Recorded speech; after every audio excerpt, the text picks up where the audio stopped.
आजकल चारों तरफ कोविड फैला हुआ है और आपके आसपास के जो लोग हैं वो भी दिन भर कोविड के बारे में बात करते होंगे। बहुत सारे लोगों को संक्रमण भी हो चुका होगा और कोविड तो फैल ही रहा है, कोविड का डर भी फैला हुआ है और इस डर की एक ही वैक्सीन है और वो है सही जानकारी। इसलिए आज हम आपको 10 पॉइंट्स में ये समझाएंगे कि कोविड दुनिया भर में तेजी से फैल तो रहा है, लेकिन इस बार का कोविड सिर्फ एक फ्लू बनकर रह गया है जो आपके लिए पिछली बार के मुकाबले कम खतरनाक है। 227 दिन बाद भारत में पिछले 24 घंटे में सबसे ज्यादा 1,80,000 लोग कोरोना से संक्रमित हुए हैं, लेकिन इसके बावजूद पहले के मुकाबले मौतों का आंकड़ा काफी कम है। इससे पहले एक दिन में जब इतने मामले आए थे, ये मई 2021 में हुआ था जब इतने मामले आए थे और तब देश में कोरोना की दूसरी लहर चल रही थी, आपको भी याद होगा। पिछले साल 27 मई को 1,86,000 और 28 मई को 1,73,000 कोरोना के मामले मिले थे और प्रतिदिन मौतों का आंकड़ा 3,500 से ज्यादा था। यानी इतने ही मामलों में 3,500 से ज्यादा लोगों की मौत हो रही थी हर रोज। अब 7 महीने के बाद एक बार फिर से नए मामलों की संख्या प्रतिदिन 1,80,000 तक पहुंच गई है, उतनी ही जितनी मई 2021 में थी। लेकिन इस बार मौत का आंकड़ा सिर्फ 146 है, यानी मामले दूसरी लहर जितने ही हैं संख्या में, लेकिन मौतें 25 गुना तक कम हो गई हैं। आप इसे ऐसे समझिए कि अगर उस समय हर दिन 100 लोगों की मृत्यु हो रही थी तो अब सिर्फ 4 लोगों की मृत्यु हो रही है। और ऐसा इसलिए है क्योंकि कोरोना का ओमिक्रॉन वेरिएंट ज्यादा घातक नहीं है, इसलिए आपको घबराने की जरूरत बिल्कुल नहीं है। दूसरी बात, भारत अकेला ऐसा देश नहीं है जहां मामले ज्यादा होने पर भी मौतें कम हैं। दुनिया भर में यही देखने को मिल रहा है। अमेरिका में 9 जनवरी को 3,13,000 लोग इस वायरस से संक्रमित हुए। इससे पहले वहां एक दिन में इतने मामले 7 सितंबर 2021 को आए थे, लेकिन तब प्रतिदिन मौतों का आंकड़ा लगभग 2,500 था और अब ये 400 के आसपास है। यानी मामले उतने ही हैं, लेकिन मौतें बहुत कम हो गई हैं। ब्रिटेन में पिछले 2 साल में पहली बार हर दिन लगभग 1.5 लाख नए मामले दर्ज हुए हैं, लेकिन मरने वालों की संख्या 13 गुना तक कम है। यानी दुनिया भर में संक्रमण तो तेजी से फैल रहा है, लेकिन खतरा पहले के मुकाबले काफी कम हुआ है। इस बार मौतें इसलिए भी कम है क्योंकि लोग संक्रमण होने के 5 से 7 दिन में ही अपने घरों में रहते हुए ही ठीक हो रहे हैं और उन्हें अस्पताल में भर्ती होकर इलाज कराने की जरूरत नहीं पड़ रही। केंद्रीय स्वास्थ्य मंत्रालय के मुताबिक कोरोना की दूसरी लहर में 25% मरीजों को अस्पताल में भर्ती होना पड़ा था, लेकिन अब सिर्फ 5 से 10% लोगों को ही अस्पताल में भर्ती होना पड़ रहा है। उदाहरण के लिए पिछले साल 10 अप्रैल को जब मुंबई में कोरोना से 90,000 लोग संक्रमित थे, तब अस्पतालों के 20,000 बेड्स पूरी तरह भर गए थे, लेकिन आज जब फिर से इतने ही मामले हुए हैं तब वहां पर केवल 8,000 बेड्स भरे हैं। इसके अलावा पहले 91,000 मरीजों में 1,300 मरीजों को वेंटिलेटर की जरूरत पड़ी थी, लेकिन अब इतने ही मरीजों में केवल 486 मरीजों को ही वेंटिलेटर पर रखा गया है।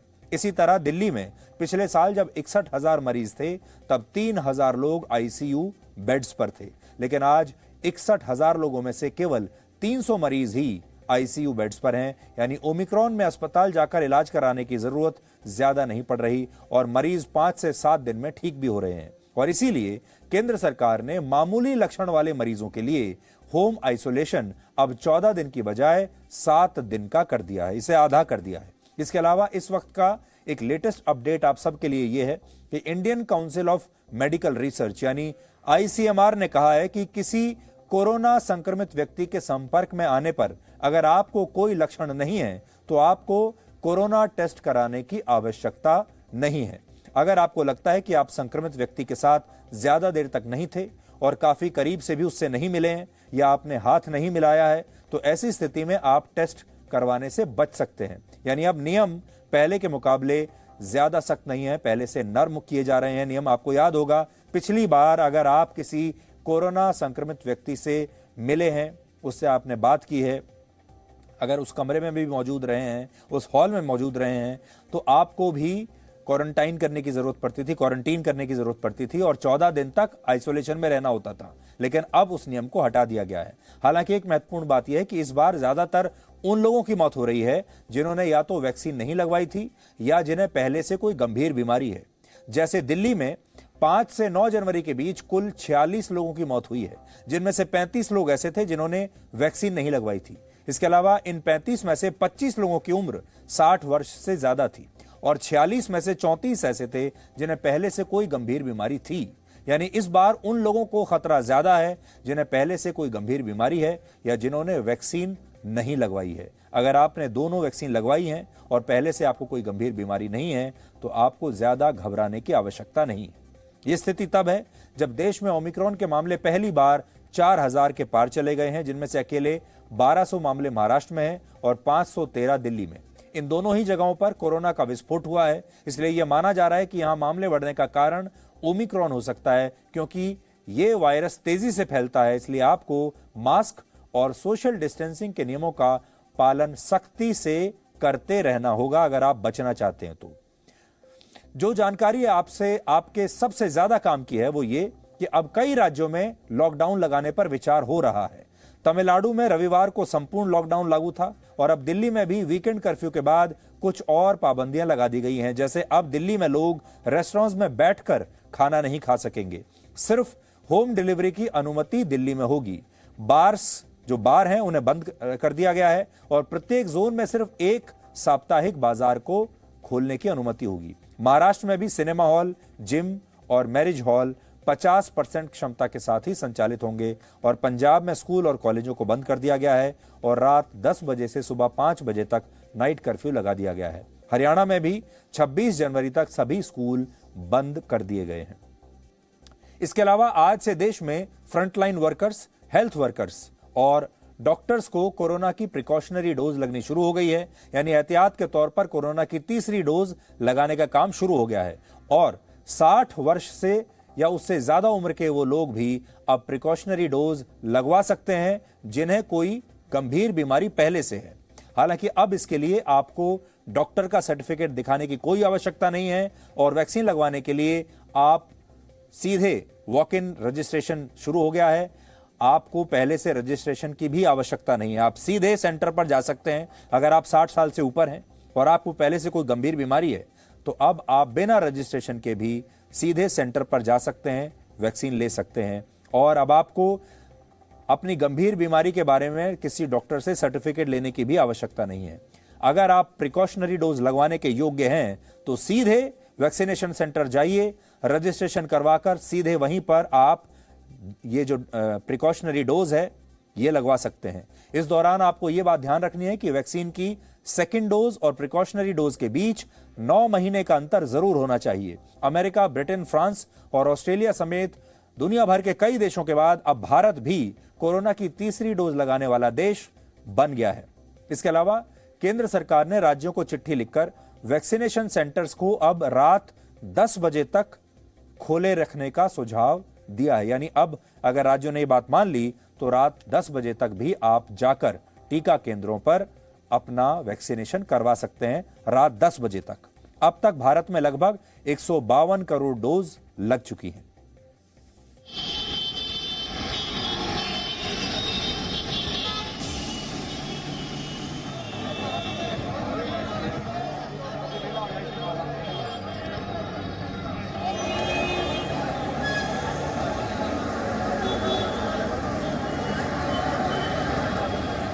ये वायरस ऐसा है, इसका इंक्यूबेशन पीरियड है। इसका मतलब जब पेरेंट को या बड़े को सिम्टम पहला आता है उससे 2 दिन पहले ही वो वायरस ट्रांसमिट कर रहा होता है।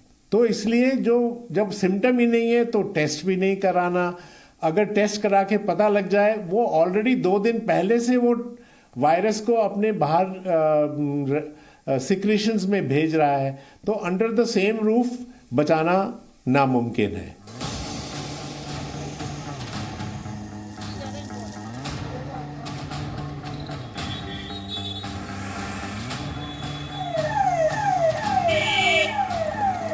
एग्जैक्ट क्या होगा ये कहना बड़ा मुश्किल है और हमने देखा है कि बहुत सारे जो फोरकास्ट होते हैं वो हमने देखा है कि पिछली वेव में भी देखा, फर्स्ट वेव में भी देखा और उसके जो रिजल्ट्स थे आपको सबको पता है।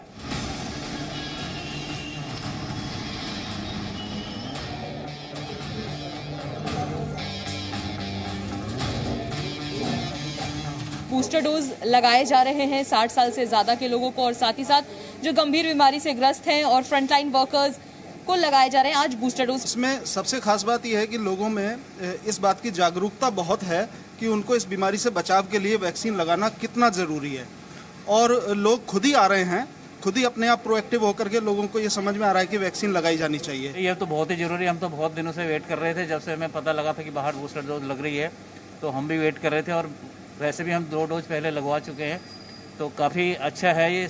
इसके लिए गवर्नमेंट बधाई की पात्र है, और मेरे विचार से तो सबको ये चीज़ लगानी चाहिए और टाइमली लगानी चाहिए। सीनियर सिटीजन्स हैं, इसलिए हमारे लिए और भी ज़्यादा ज़रूरी हो जाता है।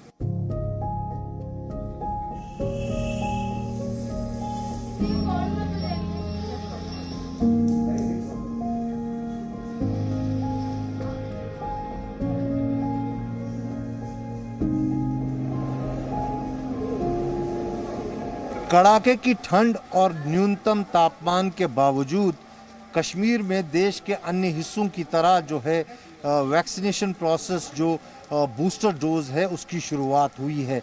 और इस वक्त हम जहां पर खड़े हैं वो फ्रंटलाइन वर्कर्स को यहां पर वैक्सीन दिया जा रहा है, जिसमें सर्वश्रेष्ठ आती है जम्मू कश्मीर पुलिस। देखा जाए तो पुलिस इस वक्त हर जगह, हर मोर्चे, हर गली में तैनात होती है, तो उसके लिए तो सबसे पहले तो पुलिस के लिए बहुत ज़रूरी है वैक्सीन। हमारे लिए तो ये बहुत ज़रूरी है, क्योंकि हम हर वक्त दिन भर रात जो है हम भीड़ में ही होते हैं, दाएं बाएं ड्यूटी होती है, कभी कहीं कभी कहीं कभी कहीं, इसलिए ये हमारे लिए निहायत ही ज़रूरी है।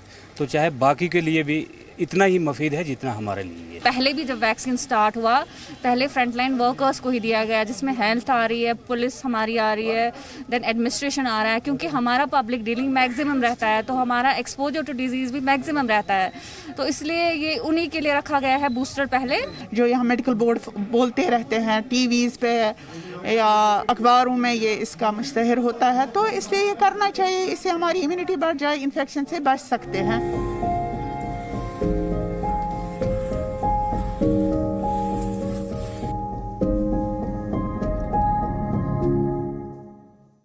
तो आपको डराने वाले लोग तो बहुत हैं, क्योंकि जब आप मीडिया में ये बड़े बड़े आंकड़े देखते हैं कि आज इतना संक्रमण हो गया, आज आंकड़े बढ़ गए हैं लगातार, तो आपको भी डर लगता होगा। और अपने आसपास भी जब आप देखते होंगे कि और बहुत सारे लोग लगातार इसका शिकार हो रहे हैं, तो आपको भी डर लगता होगा।